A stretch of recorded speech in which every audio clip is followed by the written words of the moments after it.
Licha ya kwamba michezo inaimarisha afya, inatuunganisha kwa pamoja kufurahi, lakini pia michezo ni sehemu mojawapo ya kujipatia kipato. Limefanyika bonanza la watumishi veteran Pasaka Bonanza, tamasha ambalo litafanyika kila ifikapo sikukuu ya Pasaka mkoani Dodoma.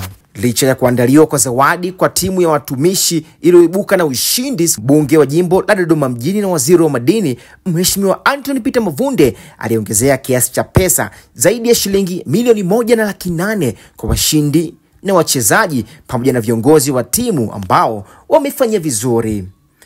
Tuheshimiane na michezo iwe kichocheo cha kutufanya sisi tuendelee kuwa wamoja. Naamini kabisa kupitia katika michezo, pamoja na kwamba ni burudani, lakini pia inawajengea afya nzuri, kwa sababu asilimia kubwa ambao mnacheza hapa ni watu ambao mmecheza zamani. Nimefurahi kumuona ndugu yangu Nduda hapa. Ingawaje ninawapongeza sana ndugu zangu wa Tanga. Mnapiga penalty za kiwango cha juu sana. Mwakani na mimi nitakuwa mmoja wa wadhamini katika mashindano haya ili kuyafanya hayo makubwa.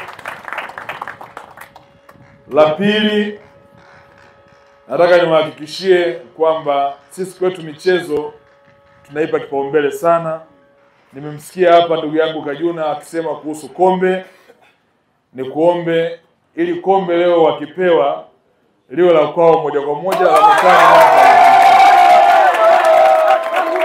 Sasa kwa sababu nimeshtukizwa na leo ni sikukuu, nimeona kwa mabingwa wa leo kwenye ile zawadi yenu mliopata, basi na mimi naongezea milioni 1 hapo juu.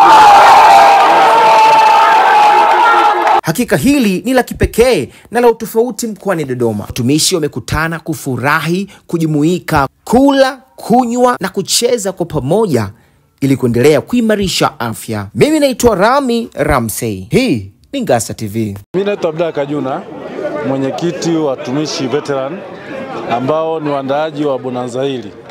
Bonanza hili tumeliandaa kwa ajili ya kukutanisha watu wa mpira. Kwa ajili ya watu wa mpira, kwa kukutanisha, kujenga umoja na ushirikiano, kwa sababu watu wa mpira ukumbuka wamecheza mpira zamani.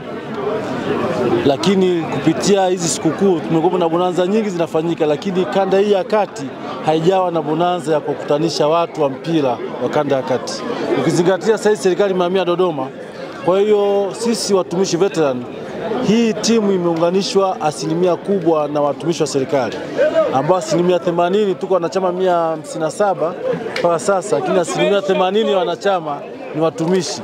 Kwa unaona watumishi tumehamia huko. Kwa hiyo tukasema kwa kuwa tuko Dodoma ambayo ni makao makuu ya nchi, na ni vyema sasa Dodoma ikawa na bonanza la kukutanisha watu wa mpira wa zamani ambao watakaa pamoja kwa siku 2, na tukachagua ni lini ambao utapata nafasi ambao wako free. Tukaona Pasaka ni kipindi kizuri.